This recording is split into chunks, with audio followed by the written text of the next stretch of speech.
ഞാൻ ഇതിൽ കൂടുതൽ എന്താണ് പറയാനുള്ളത്? ഞാൻ പറഞ്ഞതിൽ എൻ്റെ അഭിപ്രായം ദയവ് ചെയ്ത് മനസ്സിലാക്കുക. നിങ്ങൾ ചോദിക്കുന്ന ചോദ്യങ്ങൾക്ക് എനിക്ക് മറുപടി പറയാൻ സാധിക്കില്ല. കേരള പോലീസിനായി കേരള പോലീസല്ലേ നോക്കണ്ട, ഞാനാണോ? പ്ലീസ് ദയവ് ചെയ്ത് നിങ്ങൾ ഒരു കാര്യമായി, നിങ്ങൾ ചോദ്യങ്ങൾ ചോദിക്കാൻ നിങ്ങൾ തയ്യാറായിട്ടാണ് വന്നത്. പക്ഷെ എനിക്ക് ഉത്തരങ്ങളില്ല. കാര്യം എൻ്റെ കയ്യിൽ നിൽക്കുന്ന ഒരു കാര്യമല്ല, നിങ്ങളുടെ കയ്യിലാണ് ഈ കാര്യം നിൽക്കുന്നത്.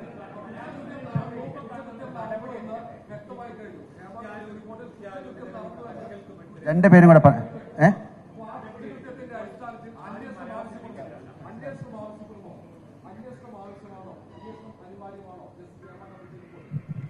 ഞാനാണോ പറയേണ്ടത്? തീർച്ചയായിട്ടും വേണ്ടേ.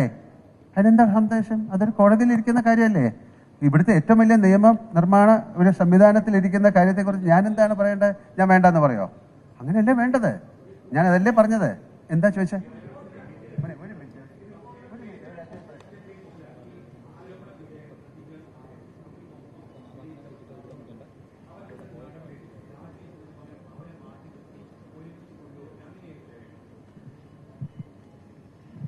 അതെ, അതിനെക്കുറിച്ച് ഞാൻ എന്താ പറയേണ്ടത്?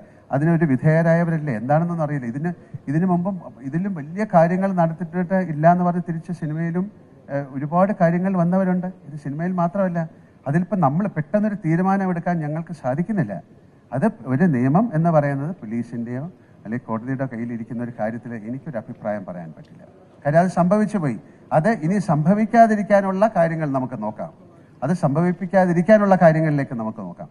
അപ്പം ഞാൻ വീണ്ടും പറയുന്നത്, നിങ്ങളുടെയും കൂടെ ഉത്തരവാദിത്തമാണ്. നിങ്ങൾക്ക് എന്നെ അറിയില്ലേ, ഞങ്ങളെ അറിയില്ലേ? ഞങ്ങളെ കാണുമ്പോൾ ചിരിക്കുകയും ഞങ്ങളെ സംസാരിക്കുകയൊക്കെ ചെയ്യുന്ന ആൾക്കാരല്ലേ. ഒരു ദിവസം കൊണ്ട് ഞങ്ങൾ എന്താണ് നിങ്ങൾ കന്യാന്മാരായി പോകുന്നത്? അത് തെറ്റാണ്. ഒരു മിനിറ്റ് മോനെ, ഞാൻ സംസാരിച്ചോട്ടെ. എന്നാ പറയും.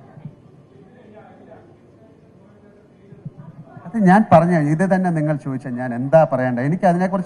എനിക്കതിനെക്കുറിച്ച് അറിയില്ല. തീർച്ചയായിട്ടും അതല്ലേ പറഞ്ഞത്. അതിന് നിയമമുണ്ട്, തീർച്ചയായിട്ടും കൊണ്ടുവരണം. ഞാൻ വിചാരിച്ചാലാണോ നടക്കുന്നത്? അതിന് പോലീസുണ്ട്, ഒരു ഗവൺമെന്റ് മെഷീനറി ഉണ്ട്, കോടതിയുണ്ട്. അത് അവർ ചെയ്തുകൊണ്ടിരിക്കുന്ന ഒരു കാര്യമല്ലേ. അതിനെക്കുറിച്ച് ഞാൻ ഇതിൽ കൂടുതൽ എന്താണ് പറയാൻ? എല്ലാവരും കൂടെ പറഞ്ഞാൽ എനിക്ക് കേൾക്കാൻ പറ്റില്ല. അതായത്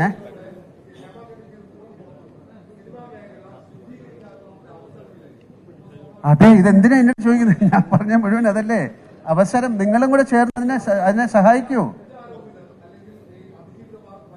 ഞാൻ എന്താ പറയേണ്ടത് അദ്ദേഹത്തിനോട്?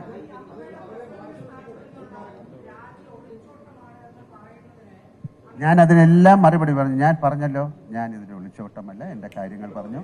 ഇതിൽ കൂടുതൽ എനിക്കൊന്നും പറയാനില്ല. ഞാൻ ഏറ്റവും റെസ്പെക്ട്ഫുൾ ആയിട്ടാണ് സംസാരിക്കുന്നത്. എനിക്ക് ഇവിടെ ഇരിക്കുന്ന എത്രയോ പേരെ എനിക്കറിയാം. ഇതിൽ കൂടുതൽ എനിക്ക് എന്താ പറയാൻ പറ്റുന്നത്?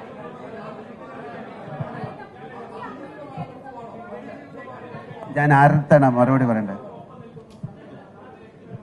തീർച്ചയായിട്ടും എന്താ മനസ്സിലായില്ല? തീർച്ചയായിട്ടും അങ്ങനെയല്ലേ വേണ്ടത്. നമുക്കൊരു സംഘടന അതിനല്ലേ ഉണ്ടാക്കിയത്. ഞങ്ങളുടെ ആൾക്കാരുടെ സംരക്ഷണത്തിന് വേണ്ടിയിട്ടല്ലേ ഉണ്ടാക്കിയത്. ഇത് ഒരു സുപ്രഭാതത്തിൽ 10, 20, 30 അങ്ങനെ വരുമ്പോൾ നമ്മൾ എന്താ ചെയ്യേണ്ടത്? അതെന്താണെന്ന് അറിഞ്ഞിട്ട് തീരുമാനം എടുക്കാം. ഞങ്ങളുടെ കൂടെ നിങ്ങളും നിൽക്കൂ, നിങ്ങളുടെ കൂടെ ഞങ്ങളും നിൽക്കാം. പിന്നെന്താ? തീർച്ചയായിട്ടും അങ്ങനെയല്ലേ വേണ്ടേ.